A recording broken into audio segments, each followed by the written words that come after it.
Hi, how are Hi, you both? Greg. Well, good to see you. Good to see you.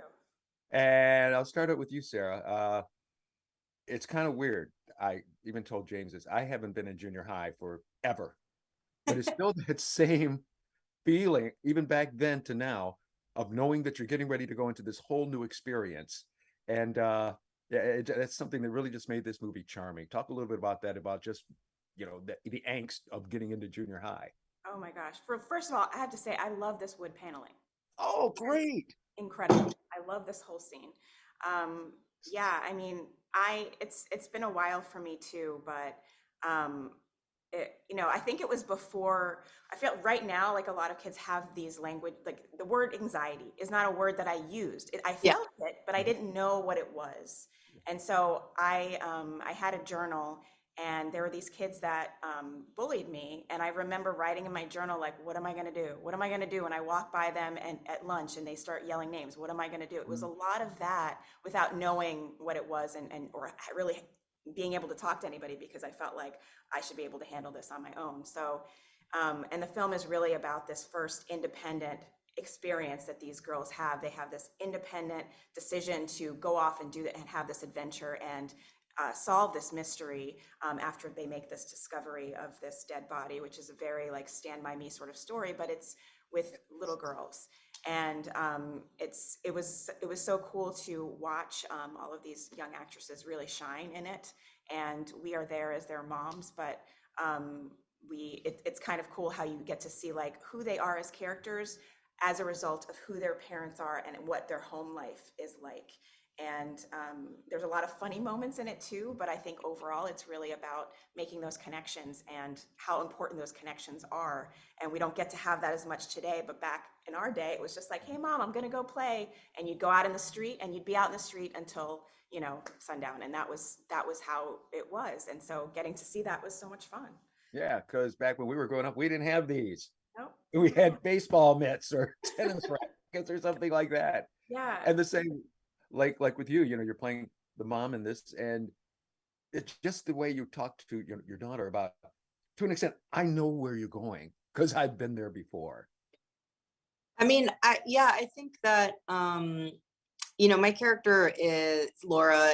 She is a single mom, not by choice, and it just it's sort of like peeling back the curtain on an a flawed mother figure that is doing the best she can, given the circumstances that are before her, and that she's been dealt.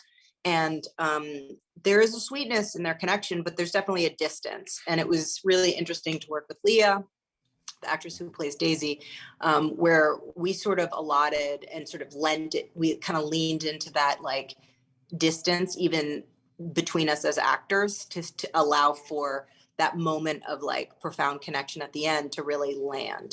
So it was really, there was like this sense of arm's length and me parentalizing her and sort of leaning on her in that way, and then sort of letting it gush and flow by the end. Right. Well, ladies, thank you both very, very much for your time. And again, this movie, no matter what your age is, you are going to Yeah, see her somewhere in this. totally. Thank you so much. Thank you all. Take care. Talk to you again Thank soon. you. James, how are you? I'm doing well. How are you? Good, good, good, good. Good to see you. You And too.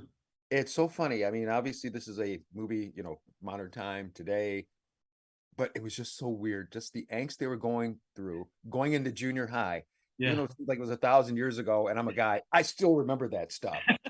It's a funny thing. I mean, I have three young kids, and there's so many generalizations I could make about technology changing the way kids communicate, et cetera, et cetera. But at the end of the day, when you're a kid and you lose a pet for the first time, or have a grandparent die, or your best friend moves away, it's a traumatic thing, and because it's happening to you maybe for the first time, and you don't have the context of experience to understand it through, it really can feel like it's shaking your world.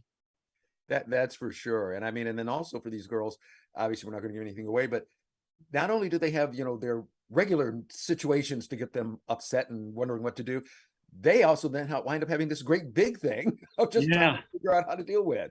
Yeah. No, I mean, I mean, I think they're all, at that age, 11, 12, like they're afraid of losing each other. That's like their real fear. And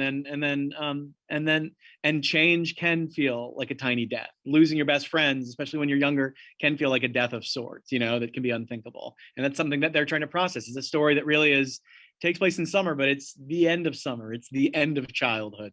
Hmm.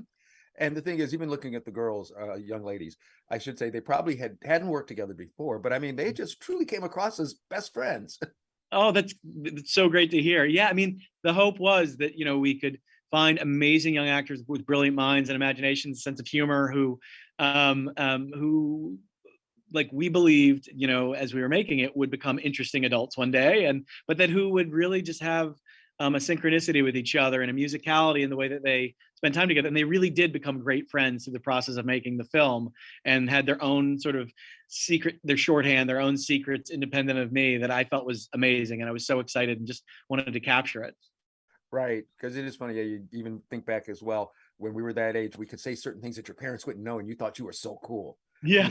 There's no idea. Definitely. And parents always think they know, and maybe they do, but maybe they don't. And when you're that age, the idea of being as old as your parents, even if your parents are only 40 years old, feels utterly unthinkable. Right. I just have to share this then with you. I went to this all-boy Jesuit school here in Detroit, and so did my son.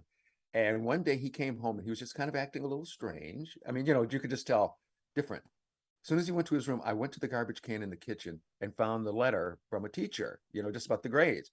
And he's going, "How did you know that?" I said, "I did the same thing 30 years ago. Your grandmother knew this." So Some things never change. that's for sure. Well, Yeah. James, thank you so much for your time. Enjoyed this movie and look forward to talking to you again soon. I'll look forward to it. Thank you. You got it.